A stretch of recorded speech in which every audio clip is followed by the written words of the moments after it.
What's up, guys? I'm your Professor Ricky, who is coming with nothing hot for an opening rip. Hey guys, I'm Ethan. Ricky is distraught at the moment. I have so much in my life that it is like shoving 10 pounds of shit in a 5-pound bag. And I realize now this might be our first meta rip because like have we ever come up with a contingency plan if we had nothing to talk about at the top of the show? I feel like we need like a fishbowl in the middle of just like random ass shit that we just like blah, pull stuff out. I mean, like, would you rather own a gorilla or a giraffe or some shit? And we're like, that's kind of random, but I guess if I could train it for gorilla. If you could train it, that's actually kind of an interesting topic because because there's no feasible way to store basically either animal. Yeah. But if you could train a gorilla to at least follow you to a T. Do you know why I say that? Why do you say that? I watched Godzilla versus King Kong. I haven't seen it yet. How is that? It's actually pretty good. Like, not just like from a wow factor, but it actually has a pretty decent like story about things, or I mean, maybe not so much story. Like, it's just a fun kaiju type movie, right? Yeah. But it was cool because they brought the cast together of both movies because King Kong had like a couple characters that were like pretty involved in his kind of life or whatever in the movie, and then Godzilla had people that were pretty involved in his life too. So it was cool to see like the two parallel casts kind of doing their own thing, trying to help the individual monsters. Because the lens eventually became both casts came to want to help, right? Yeah, both those people. So like them fighting, they both come together to work together. Like, why is this happening? And then they realize because it's like two saviors of Earth all of a sudden are just like busting each other in the middle of a city. It's like, what? What is this verse now called? Like Monsterverse or Rampage verse? What is this? Because it seems like they're trying to build some verse out of this, right? I mean, it seems like there is because they are connected, right? They're in the same world. They're doing the same things. I don't know. Throwing the same punches, Kaiju catching the verse. same fists. Kaiju verse. Yeah. I like that. The Kaiju world. But yeah, I think. Would you be? Are you Team Godzilla or Team King Kong? I think the problem for King Kong is Godzilla is just too fucking big. Like the dude is huge. Just punching up 3 weight classes. He's got like armored scales. He has a nuclear breath. Like, it's really just kind of unfair. How does a giant ape combat atomic breath in its face? How does that work? I mean, I guess you'll have to watch the movie to find out. So there is a way. Yeah, okay. maybe. Interesting. Wow. All right. I guess I'm going to watch that later if I have time. But and I heard the directors, they said, like, this isn't going to be some BS where there's no winner, right? So at the end, there is a winner, like a definite concrete king of monsters. Of kaiju. The kaiju king. Exactly. I like it. Lately, the thing I guess I want to pitch, have you seen Invincible yet? On Amazon? Bro, you got to watch this. I think it's important that you watch this. I've watched like 4 anime today. I know, not today. In entirety. Not today. But it goes by angle of the boys in I think a more logical way. The boys felt novel because of its kind of over hyper realistic take. And this is a show that Religion of 3, Religion of 1, but you got to watch all the way through. And this show does have after credit scenes that are pivotal. I fucking hate but that. the thing is, they'll interrupt the credits to show you the scenes. They kind of let the tension of the end of the episode hit, and then you're kind of sitting there like, whoa, that was a fucking twist. And then boom, after the big name things happen before they start doing the credit rolls, they'll hit you with it. So you're not waiting to the very end. You are waiting until just the big 7 or 8 names. And the voice cast is incredible. Like J.K. Simmons is one of like the best, like the highest rated voice actors in this. And you're getting like full stack stars, top to bottom. So it's only 8 episodes. Well, Amazon Prime can pay for anyone they want, you know? Yeah, but that first episode, man, that I sat there in absolute awestruck. Like I had no words. And then it was just what the fucks for 45 seconds after. And then I just had theory after theory after theory. So, yeah, if you haven't seen it, watch Invincible. It is based off an older graphic novel written by someone whose name escapes me right now, but very good show. The aesthetic, to a T, Young Justice. Like, literally, it's to the point where they meant to do this. It's meant to feel like a Young Justice coming-of-age hero story, but then they go by way of exploring things about superheroes, specifically the DC kind of universe that, you would, if you're an attentive viewer, would have already kind of logically like, well, that doesn't make sense because they don't explain this. This show goes a couple of avenues that not just explore them, but use them as plot devices. So, pretty good. No, more than pretty good. It's going to be, I think they already got signed on for 2 more seasons. So, Jesus. Yeah, it's one of those. So, okay, fair enough. But, I don't know, man. Today, the show we're talking about is less concrete than that. A little more enigmatic, if you will. Yeah. About what this was supposed to be. Right. What was the plan? And then, like, how did it change? There was a few things in the middle where it was just like, what the this is. Sometimes it was sick. Sometimes it was like, what the hell am I watching? I think, and by the time this is over, I've constructed kind of a loose, but I think logical theory about what this show was, how it was changed, who changed it, who made those parts sick, and what we now have. But that all being said, my boy, what are we talking about today? What are we doing? So we are talking about another Netflix original. We're on those Netflix kicks, man. We got it. Which is fine, and deal with it. Yeah, because, Netflix is picking up more and more. Historically, famously, they're going to have more and more anime, and majority are going to come that way. But what we got? What's going to happen? And this I felt like could have been a Does It anime almost. Yeah. Because the main director isn't, a Japanese guy. He's a guy that lives in Japan currently. Mm-hmm. Yeah. But it is set in Japan, set in like, right before, or it might be right after Son Goku period. Yeah, but it dives into actual Japanese people, events, and stuff like that. And I'll get into that because that's like the history that I've been like learning right now-ish. Right. So I'm like pretty versed on it. But yeah, we were watching Yasuke. Yeah, the 2021, weirdly enough, Mappa anime as well. It's only 6 episodes. It's a half core, if you will, a semi-core, not a full core. So I'll be honest, after 4 or 3, I was like, no shot, I'm not done yet. It felt so long through 3 episodes. And then the last 3 kind of went fast. I was like, this is weird. It didn't feel like it was packed efficiently, though, at all. It felt like they may have been set up for 6, but they wanted to tell more. They wanted to tell a full 12. I can tell. And what we have here... To be honest, yeah, I'll say just the 6, though, told a story, and the story could end now and be reasonable. Oh, yeah. Like, I don't feel like it was like a bad ending after 6. Debatable, but I think that's more of a debate of the overall show. The trajectory they set themselves on, it ended in a way that was okay. Yeah, it's like, okay, the arc done. is here, right? But what we have here is a story of a kind of samurai out of his prime, and there's a couple notable things just about that statement. This is not just a black samurai, but a black samurai that actually has standing in real world history. Like, this guy existed. Yasuke existed. And did you do any research or know anything about kind of the history of this guy? No.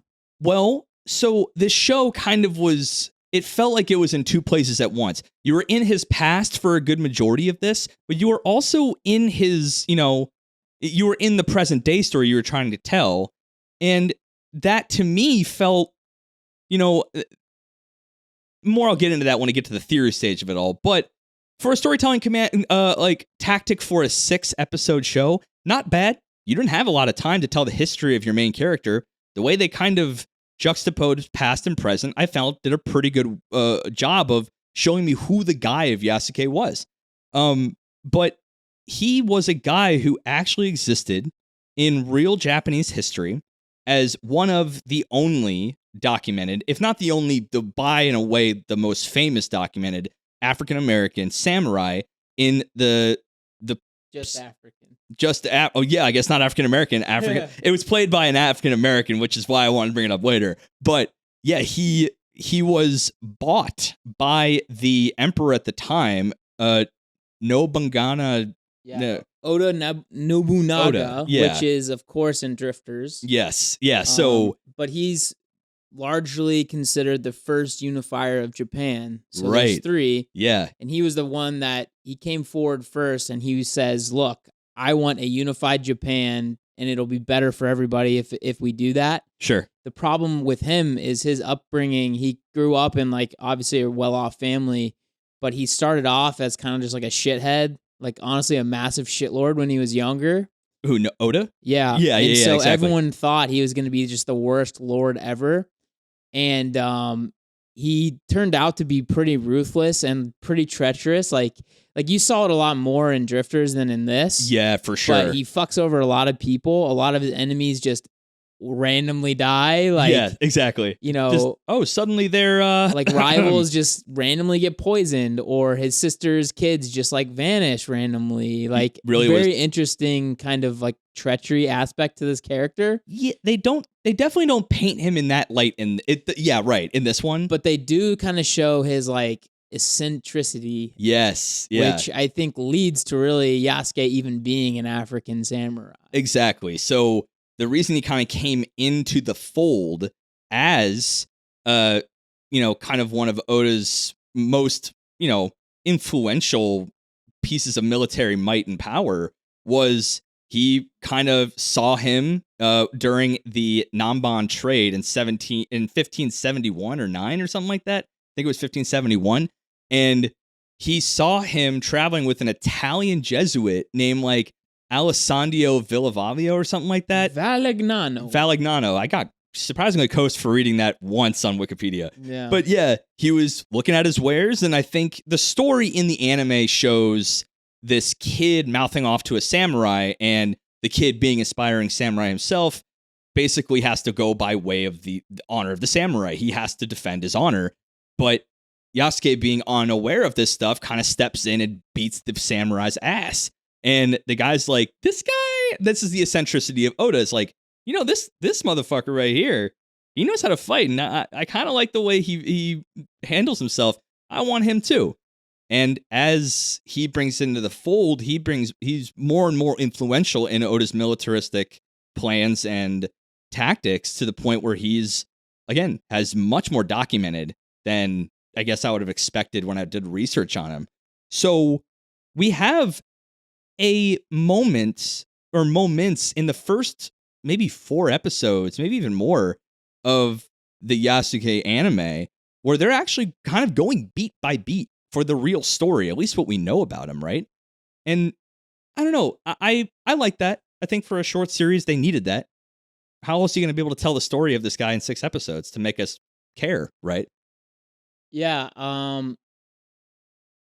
You doing some research right now? Yeah, I was just reading, like, because I was confused, like, what caused him to get him, right? And so I was just looking at the like real answer, but I can't find it, so no big deal. Anyway, and apparently he rose to the rank of samurai in like under a year, which is wild. Under a year? Didn't read that part. So they're saying this. I'm reading BBC. Gotcha. They're claiming that he was probably some like warrior of Ethiopia, or does it say Madagascar? Anyway, sure. Mozambique. Okay. Some warrior from that area, so it was easy to like sort of translate his skills to being a warrior for. He already had the fighting chops to kind of understand battle and stuff. I mean, battle is a lot about experience and instinct. Yeah, I would say, from being a really experienced battler. Right? Yeah. You've been in a couple tussles yourself. Yeah, I've won a couple wars. Wars. You say? Maybe you've heard of the campaign. It was Operation Desert Storm. Oh, interesting. Then, okay. I went back to Vietnam a couple times. You went back to Vietnam after Desert Storm? Uh-huh. Okay. And then there were some futuristic ones in the middle.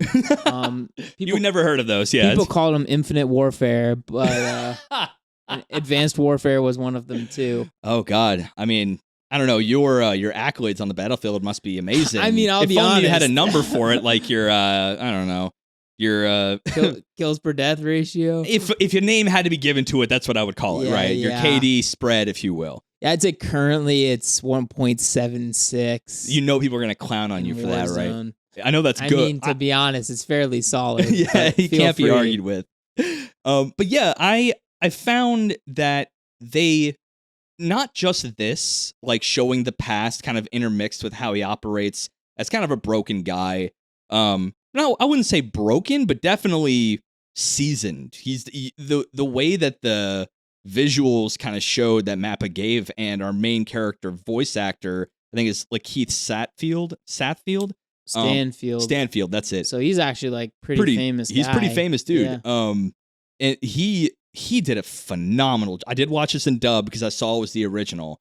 Phenomenal job. I had nothing. I had no notes for what they had to work with for the writing of the main character, and the Mappa plus him doing that visual audio kind of delivering of that character, probably the highlight of the whole show. Like, can't argue with that. Yeah. But man, personally, I think their historical accounting of his past being the real story of Yasuke and the main character's portrayal after the fact were my only real highlights. Visually, overall, Mappa did a phenomenal job. Can't argue. Even if they shoot one out, without thinking, oh, here's a 6 episode, fine. They still crushed it. So, yeah, I mean, so for me, like learning the history recently, I liked a lot of this show, obviously, but then like, I don't know, I'm really kind of torn on this like weird sci-fi addition to this thing. And here we go. Like what the fuck's up with the random like Gundams with like Omnio powers and stuff like I feel like if they had just kept it with the Omnio mages, totally down, because that is a thing that right. Of course they didn't have actual powers, but it's, thought that they did. That's lore based. Like, yeah, I mean, that's like real things that people believed in at the time. And, I mean, all those Buddhist, different sects and stuff like that in that area were obviously touted for, being, let's just say, Buddhas of their own right. Exactly. And I think that's where the problems start, because then like, go ahead, but the like random bounty hunter group was so weird to me. I think this AI fucking creature. Don't even get me started on Haruto, like that. Yeah. So shitty. But again, visually, I cannot get over that, and the choreography, very good samurai fighting, kind of showing Yasuke's a little unorthodox style of him in his past, kind of mixing a little more. His advantage in most fights seemed to come from his ability to add more extreme movement to what a more traditional samurai would have given. A lot more. Well, it helps that he's 6'2" and everyone else is 5'5". He's a very big boy. He's pretty big. So I mean, yeah, he had advantages, and Mappa's visual acuity showed that to great effect. So if nothing else, the eye candy does exist here. Digging deeper, the sci-fi, the mecha, the magic system, I don't know. It all felt so out of place to me. I had to generate a reason. There needed to be a reason, because all the plot beats, all the way the story progressed in the present, it all felt like a pretty natural flow. And a lot of them are pretty common beats. Like, you have this ex-badass kind of falling ass backwards and protecting a child of value against a force trying to capture and overthrow them for a very specific reason. We've seen this trope time and time again played, and and both forces of good and evil want to protect this one individual child. Fine, I can get behind that. That's cool. But there felt something so off about everything supernatural. You're in the 1500s. Why the fuck would the Mongols, as a plot device, have mechs? Mongols? What do you mean? There is a throwaway line that Oda said up to Yasuke when talking about the history of the previous battles, and the reason why they have mechs and that technological advancement in this world or flavor of 1500s Japan is because he said the Mongols brought them from overseas to beat us, but with our tactical advantages, We overthrew them and absorbed and assimilated their technology. It's a throwaway line that just... Funny thing about that campaign, so that was Kublai Khan. That's it. Which is Genghis Khan's relative, obviously. Yeah. And he tried to invade Japan twice, and Hojo Tokimune, I believe, was the I don't know if he was the emperor or the shogun at the time. I think he was a shogun because he was kind of... It depends on whether he was... Well, it just depends on whether he was part of the family or not. I don't know off the top of my head. But anyhow, they ended up winning both of those just because they were able to stall the battle long enough for a typhoon to hit the Mongol army twice. Both times. Wow, I actually didn't know that. And that's some tactical advantage on a high caliber. Yeah. So interesting that they were able to like pull together all these like mechs and weird shit from the Mongols after them getting literally kamikazed, which is literally what divine happened. Wind. Yeah, exactly. So to dig a little deeper, something I noticed, because I'm like, all right, who's involved in this story? Why was it a thing?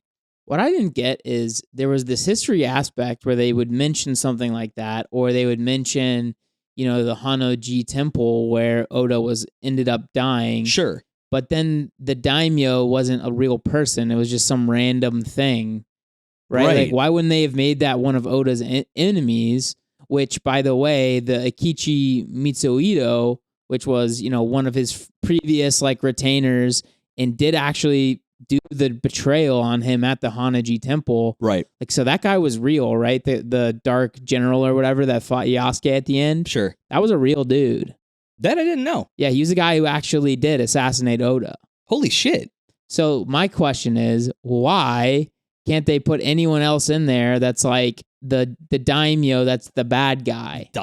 Yeah, fuck the daimyo. But this is why. I think, and I'm going to go with layers in this one, because there seem to be three forces at play with this show's conception.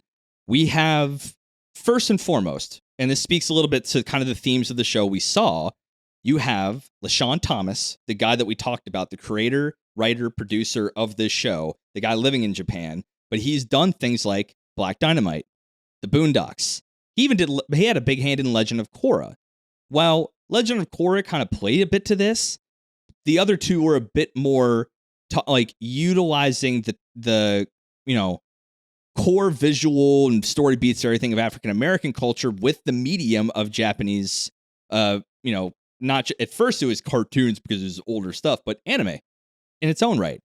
The Legend of Korra kind of has these beats of cultural injustices and what happens when ideologies clash, and it seemed to be boiled down into a story like Yasuke, which it also being a real thing, he kind of may have had this really smart idea of, what if we take the story of this real historical African samurai and kind of use it to tell these themes? And you can see it all throughout, right? He literally, they said everywhere, like, a slave is always a slave, no matter the armor you wear, how honorable you are. It's pretty on the nose shit, yeah. And I get what they're trying to do. There's literally a scene where Yasuke breaks his own chains. Fine.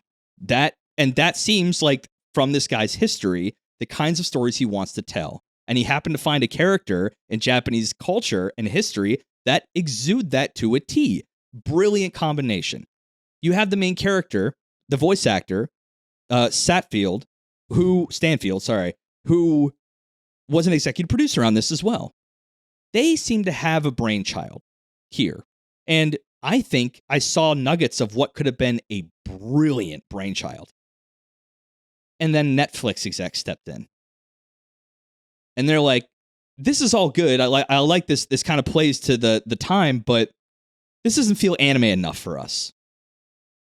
What lands are powers? I mean, this is sci-fi. This is a complete headcanon, by the way.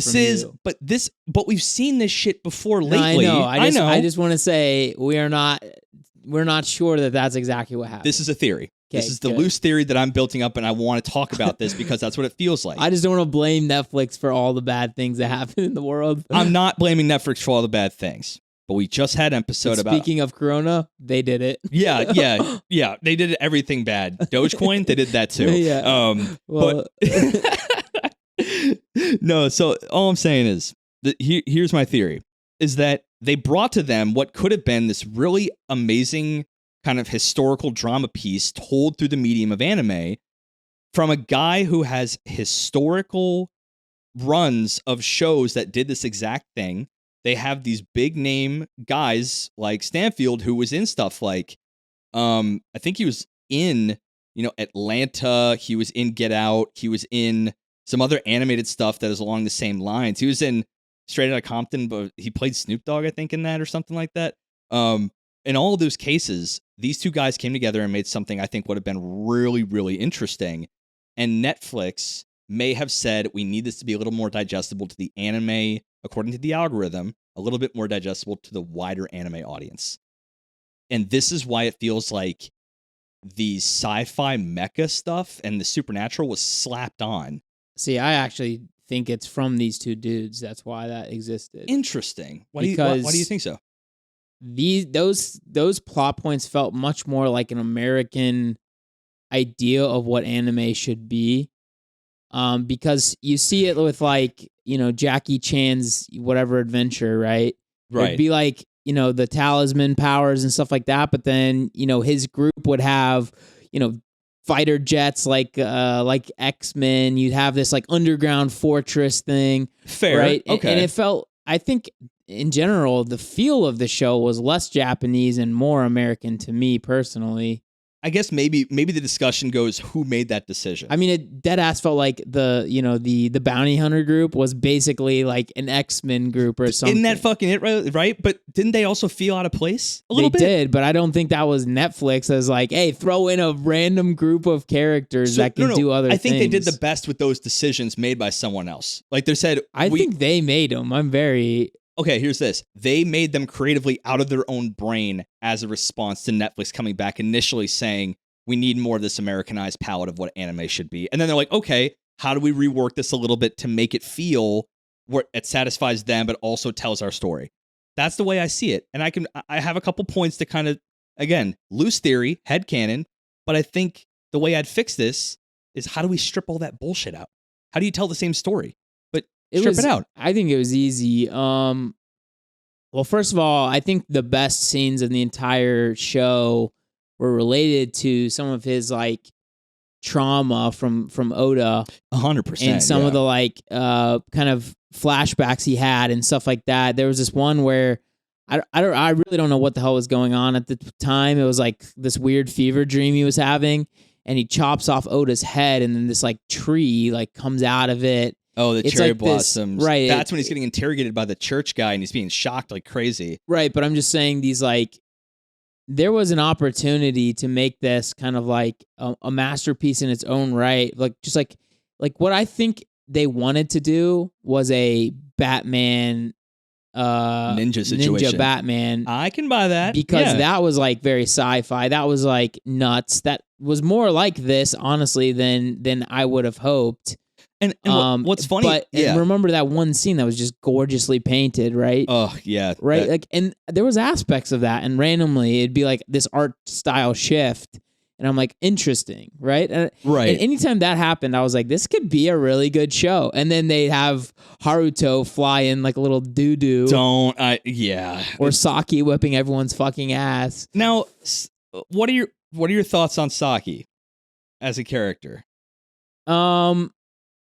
I mean, once again, feels very American. She's like the Luke Skywalker of the show. Oh yeah, she literally is the one everyone wants on their side to basically either exploit. Strong with the Force, you are. Exploit or to bring in benignly. But she's one of my main cases for this weird headcanon-y thing I have for this. Here's how I see it: instead of having her being treasured by both sides as this superpower force, she was sent away to be guided and protected under a special caregiver somewhere in a tiny village because she, after these massive wars happen, is a true heir to a family that maybe has actual right politically to ruling Japan. And the Daimyo wants her dead because she is her only threat from a political standpoint, because no one knew she existed. Now play that whole thing all the way through, you don't necessarily have her being the Deus Ex Machina. You have Yasuke being that, because he's that variable that no one, both past and now, saw that coming. And to me, that would be a lot more engaging and of the time. You wouldn't need to have these mechs. The mechs don't have a play in any of my webbing scenarios. They don't belong anywhere in there.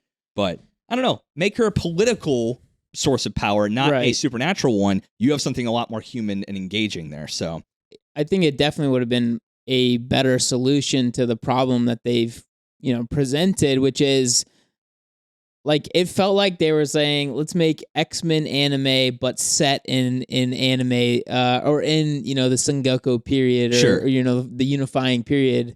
I'm just like, what the hell is going on? What the fuck is this? Right. But I don't know.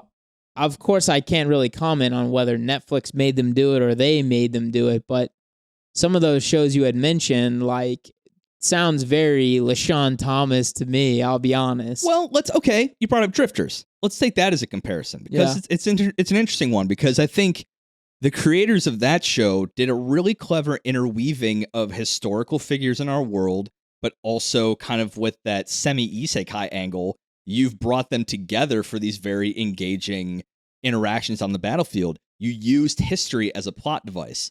It seemed as though history was the main plate, main sides and all, and then Netflix was like, nah, we want some of this crazy sherbet ice cream on that bitch too. And then they had to go back and be like, okay, we're clever enough boys. We've been in this industry for a while. How do we make something that at least is coherent? Because I felt like it was coherent. I don't think it was too disjunct, a couple ass pulls here and there, but at least the show had 1, 2, 3 act arc. That's cool. It even had like end of episode 3, even had a nice midway season twist. Like, you just saw the Daimyo for the first time after their big win. Good pacing. All things considered, but they already had a story, I think, in their head, and they're like, how do we slap supernatural onto this? Because I just think this would be way better if it was a real person. It would, they were fighting, you know. It would be. Of course, the issue being, like, in real life, there's nobody to beat. Like, after Oda dies, one of his guys rises up, Hideyoshi, and just becomes the guy. Yeah, right. Toyotomi, he becomes the guy. But it could have been interesting to say, like, okay, let's have Oda die, and then Eikichi go start running as a daimyo, right? Like, let's just say he becomes, because I mean that's sort of what happened. Yeah, just twist a little bit for narrative's sake, but you have all the beats, right? And then Toyotomi, maybe he meets up with him and he joins his army, and then let's just say Saki is the rightful heir. The problem, I mean, that's the issue, right? They start adding in Saki for no reason really. What they should have done is had Oda's kid be the one that's kind of around, Nobutuno. Ah, yeah. Or whatever his name was. Yeah. Who fucking knows? Yeah, I think that's Nobutonga or something like that. Toda. I don't know, whatever. But he should have just had Yasuke become his protector. Maybe extend the time period, like be a little wishy-washy. Oh, yeah. Right? Be like, 20 years, which of course wasn't real. Right. Toyotomi came over like quick. But yeah, I don't know. I think they could have played with like more realistic things and just made it a little bit more, like the tension would have felt real, because a lot of people don't know the story, like what actually happened at that time period. And so you can play with it a little bit more. So here's where I think my two main branching of how do we fix this go. One's the easy answer. Why did you even have to have a story after the story, right? No one even knew the story of Yasuke. Why didn't you just take all 6 episodes to stretch out the time when he met Oda to the time when it all went to shit, right? And he kind of just, and season 2 could be that this is him 20 years later. His son has come to power. He now is called back because his son's a piece of shit. That's where you can play with it a bit. Like, oh, he's an awful ruler. You knew his dad. You knew what he would have wanted for the country. Can we get you to come back? And he leads this a kind of a siege against him. Not a bad way to split this up into 2 seasons. The other way is exactly what you said. You're going to keep the flashback, past, present thing. what you just said, I think, would be a really good way to play this, right?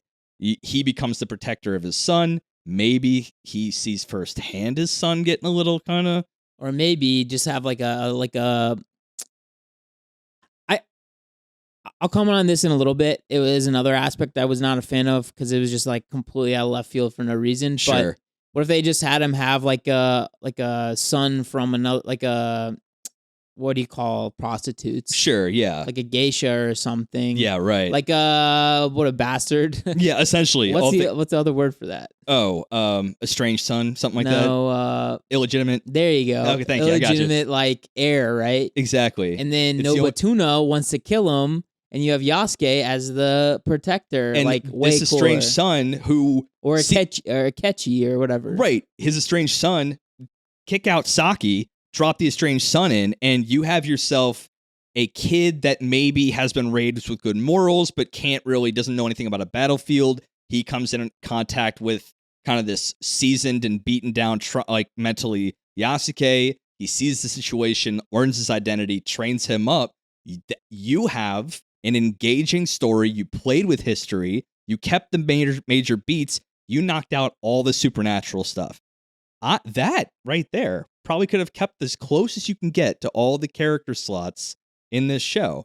And I think that's like a pretty standard story, right? You've got the heir, let's say Nobutuna or whatever. I'm just gonna call him Nobutuna. I like Nobutuna actually a lot. Yeah. Let's say Akechi kills him, Yeah. but then he finds out 10 years later that there is another heir that is the actual rightful heir, right? Right. And so now he's looking for him, and then that's really the story.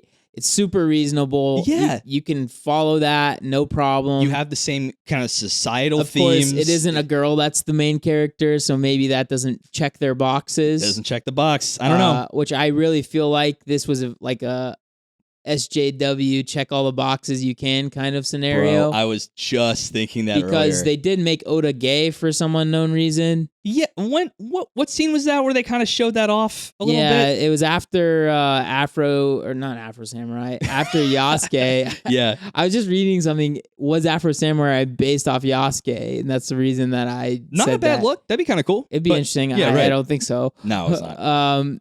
But anyway, it was right after Yasuke kicked the shit out of the generals at the Ijima or whatever, and then the Egypt Empire. They give him like praise at the banquet, right? And then that guy like grabs his boyfriend's hand. He's like, "Come with me." Was that not his son? No, that was his attendant. Oh, I thought that I did was for a while, and then I realized it was not his son. Okay, because I thought that when the latter Dark General, whatever his name was. What is that M name? Mitsuhida. He looked at him grabbing his hand, but also saying to Yasuke, "Come, my son." He saw the comparison of he treats you better than his own actual son, and he's had a comment saying, "My son doesn't understand what you do, Yasuke. That power begets power, and he doesn't understand that." So I thought it was his son. No, I think it was like his cute attendant. Then box checked, baby. Yeah. In any case, you are right, and they check more boxes. But who would be the ones checking the boxes? LaShawn Thomas doesn't seem like the guy given his past works to check boxes. I would totally right. So that's what made me start thinking like no. I'm saying he could totally be it, or Lakeith could easily be it. Sure, maybe. I don't know. It just remember there.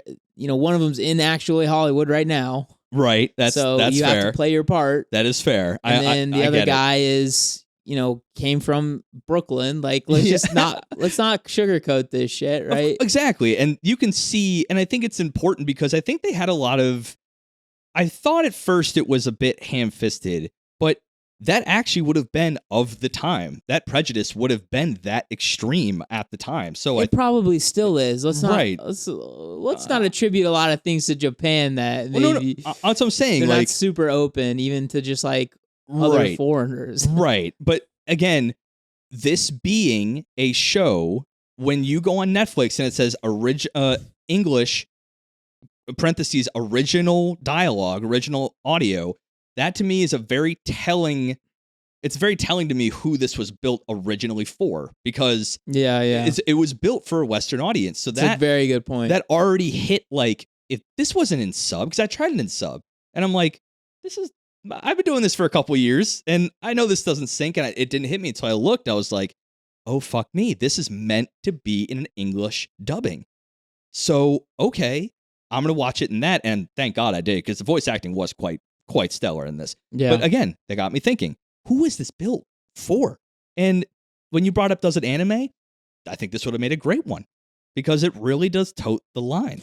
Yeah, I mean, I'd say it would be very difficult to not call this anime. Exactly. And I'm sure somebody's going to in our Discord or something, but my rebuttal to you is this is Mappa. This guy is in Japan, like literally working with these guys at Mappa. Like, it's really hard to say this was not an anime. No, yeah, it's kind of the opposite situation of Batman Ninja a little bit, right? Because Batman Ninja was done by a Western animation studio, but it had a bunch of Japanese writers and directors, yeah, right? Exactly. This is a bit opposite, but what we have here is a guy with a Western background living a lot closer in Japan, has a lot of accolades in this space, be them unorthodox at the time. It doesn't fit into the neat box of anime of the time, but he knows what he's doing. And he got a studio as big as Mappa, who, again, slappers for days, and I imagine this wasn't their biggest project in the world, but still what we got, they put some care. That's what I was thinking. You know, at first I was not really a fan of the art style. Really? What are you not? But I think it's really just because of like the weird mech shit. Yeah. Like, yeah. I really think that tainted this show a lot for me. Yeah. Because I think there was a very good kernel here of something that would be so enjoyable to find out, right? Like, imagine if they just showed us the real story of Yasuke and then maybe embellished an ending, because we don't. I think he probably died in that combat at Hanoji Temple. I think so too, because that's when because remember, he said the real thing that happened. We lost. Like when he's talking to the doctor, we lost. That actually happened. They did lose that battle. So I think what you said is right. He probably did die there, because that's where his history falls off. Right. So what you do, I think, for this show, which shocking they didn't do it, because they could have given themselves double the meat. Get yourself that double meat extra charge. Nah, you get it free. Like, you use the first season to tell maybe a emotionally and character embellished story, but hit every historical beat we know about the guy. And then the second season be that 20, he never actually died, but he's that guy, the boatsman in the village. And then we have that second bit. Them taking 6 episodes to chop up 2 stories felt like, maybe, I don't know, like, I do applaud them for making that decision, and the pacing felt pretty consistent, but man, they had a really good story that actually happened, and a really good story they could have saved for another season. Right. I don't know. I don't know. It's just. So I'm reading like what might have actually happened to him. Okay. They're saying there's 2 really options. One doesn't really have an ending, and one says basically potentially after this happened, he was exiled, and then kind of went back to his Jesuit mission with what's his face, Alessandro. Yeah, that would actually track. And then the other one, this is like from a dramatized book or something. It says, after Nobunaga kills himself, Yasuke is taken to a temple where he dreams of his parents in Africa and weeps. Like, shit. I mean, and apparently this was supposed to be a feature film from Lionsgate at some point. Was this the one played by Chadwick Boseman? Yeah, I read about that. That's sad too. I think they actually would have been able to do the due diligence of, I don't know, because there's more than a nugget. You have a full meal of a really good story of this, and it's a story that, again, if we're not going to sugarcoat it, fits very, very well in a 2021 landscape of storytelling and kind of the themes of society we want to be telling right now for a lot of directors and writers. So, to me, for someone with that agenda, with that message to tell, and the chops to do it, but then adding all of this fluff that felt second thought, some other force at play said that with the power said, we like mostly what you have, but you got to add X, and they had to find a way to do it. And I think they, again, imagine in the 11th hour being told that, and they're like, I don't know, this sounds, I just don't feel like that's what happened. This felt like, since it was in scene 1, this felt like they said from the start. Well, they're smart enough to set it up, right? They have to set it up. I'm just saying, this felt like something that was like, let's make this a little bit more interesting. That's what it felt like, from like a creative, director aspect. Yeah. Especially because when you really think about it, the bounty hunter characters were like very intertwined in the story. That's not something you just add in. So those guys were in the story from the beginning. They could have had a bounty hunting team of skilled individuals to go find this girl, but then the supernatural on top of them. The characters themselves. Yeah, but you can't tell Mappa, hey, by the way, instead of like swords and shurikens, these guys have insane powers and they're going to be flying around the battlefield and blasting shit.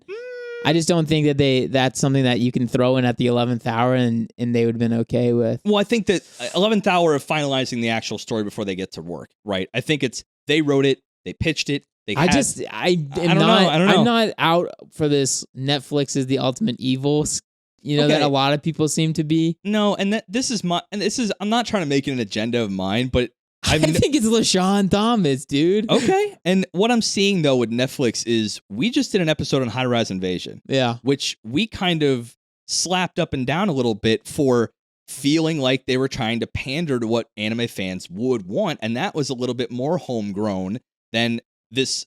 And I think that's the comparison. We have a guy who's been in the space a long time. We have a studio that's been in the space a long time. What's the outlying factor? And what outlying factor has proved themselves to want to be a little bit pandery to our community? They're making game anime. They're making high-rise invasion stuff. I don't know. And it's a company that historically likes to throw a bunch of shit at the wall and see what sticks. But they want to make sure it's as broad and then so that it appeals to as most people because not just anime fans watch that platform. So they have all of the marks that, from a marketing standpoint, I would want LaShawn Thomas to do that if I'm Netflix. Make it a little more, because Supernatural fans aren't going to give a shit about a historical drama. What I could say is I could see Netflix not being opposed to something like this coming out if they were presented with it. Right. What I don't know, and you don't know either, so it's like this is almost not even really a conversation, but talking about like what actually happened behind the doors and did Netflix say, spice it up a bit. I think it's a bit of a fun conversation. It's a fun conversation, but like I'm not at making a certain any assertions. point, I'm not really sure what we're getting at here. I'm just following the breadcrumbs, baby. I'm just looking at I'm Sherlock Holmes in this shit. That's my conclusion, and it could be dead ass wrong. This could have been LaShawn Thomas's like, this is what I wanted, top to bottom, and Netflix is like frothing at the mouth for like, yes, this has everything. We need this now. Yeah. You're right. Maybe I'm mixing up causation, like, in a correlation, basically. I'm like, maybe one came after the other.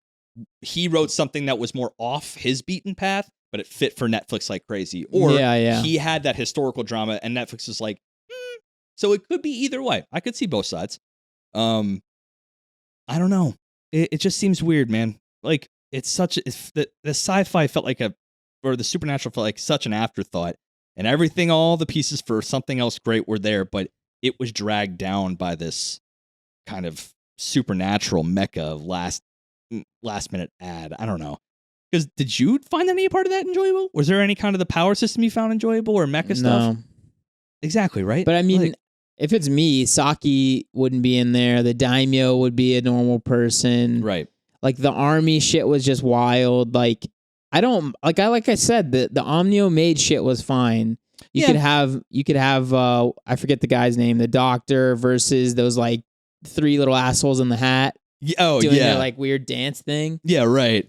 That's fine, whatever. But I mean, they literally had a JoJo character, the other African guy was they did. Straight up Avdol. Avdol, yeah. He just had him. He had green fire instead of red fire. It's like, okay. And what's funny too is that say you tear out all the supernatural stuff, you still had a fairly funny ragtag team of call their highly skilled assassins, right? Yeah. And you have like the hardened chick, the guy who's kind of mage-ish, you had like the true assassin chick, and like the funny man that just happened to make a robot. But he could have actually been like a normal dude. And because you notice how all of his jokes are robot related? Yeah. Every single one of them. I'm like, what? Why? What? He could have not even been in the original crew. They just like, here's a robot. Yeah, it's pretty bad. I will say the one thing that had me mad confused.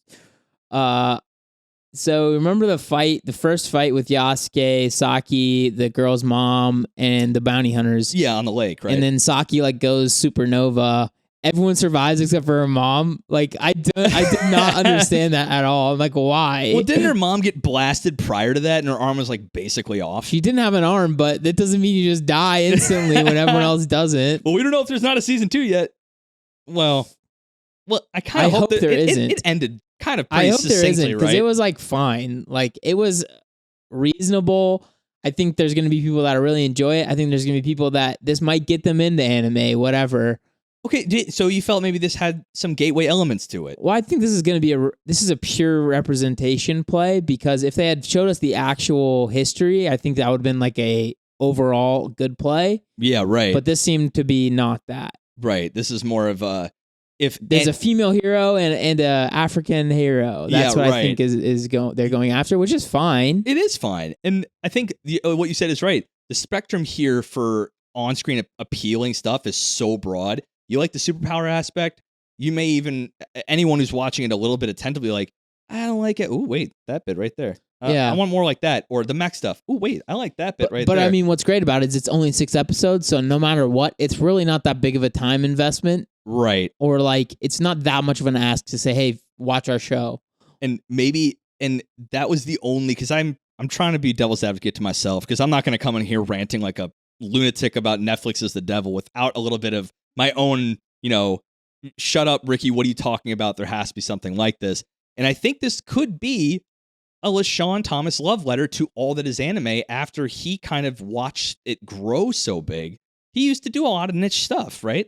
And now he's like, there's so much that there's out there that people got to find something they like, right? Let's bootstrap it onto a really cool historical figure and use the story how we want to. And 6 eps, no time investment. If you didn't like it after 6 episodes, cool.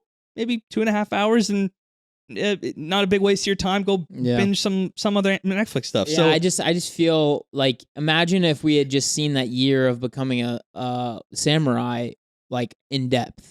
Yeah. Instead, would you and I, as more seasoned in the space, would you have enjoyed that more? Of course. Yeah. I think that's a better human story too. I think that speaks to, you could get all the hardship stuff in there. You can get all the prejudice that you want in there. And I think it's a really compelling story. You have a season 2 of, okay, now he's a samurai. What do you do? Right. Exactly. So, but I'll say, for what it was, if I had to give it a rank, we got to do it to him. 65. I was going to say 62 because I thought about flat 60. Yeah. But, maybe, and if you're more seasoned and you're a Mappa stan, you'll have a pretty good time. This kind of shows off their ability to really pivot from a visual aestheticness while still keeping it fluid. Like something you would see out of a Mappa show. It's not their top tier, but to be real, they gave it some real love. And Yasuke looked really good. Throughout the entire thing, he looked great. I think Saki had a few moments where she was just like, she looked like Dororo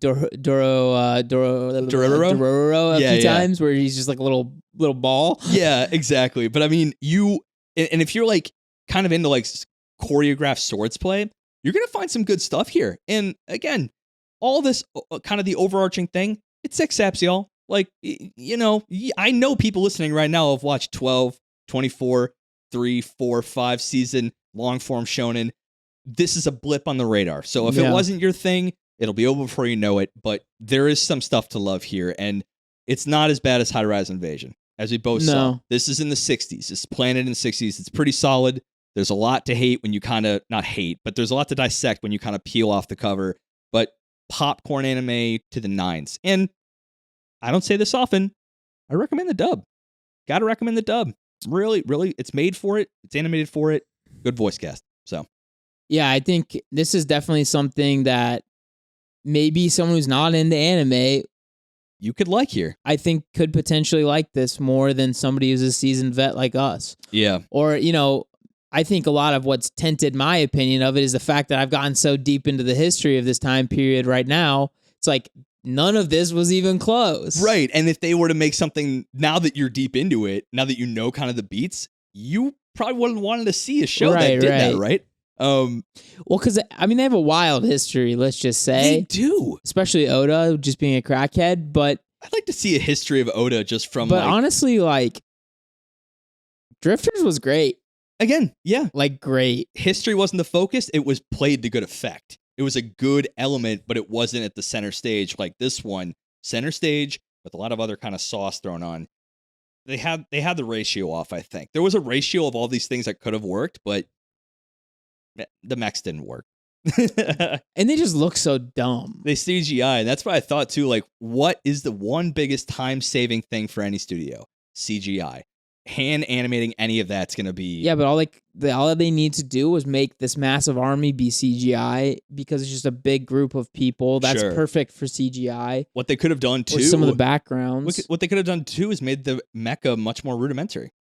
I think that would have been interesting as well. Keep the magic shit. There's a lot of magical lore in Japanese mythology. This does play very, very like parallel to that Batman Ninja. You had Joker with this big mech thing coming out of nowhere, but I'm trying to figure out why that felt so much better. And I think it's because not only was it a more artistic show, right, but like it was clearly meant to be just like kind of like an off the wall thing. You have time travel, you have like weird shit going on, but this is they're setting it up as this is 1570. That is a fantastic point because you're right. The order of these things were off. All the crazy shit in Batman happened off the rip, and then it kind of came this love letter from there on out. This started as a love letter to one of Japan's most kind of eclectic heroes, almost of that era. And then it went off the rails thereafter. You're like, wait, I thought it was here for the history of this man, right?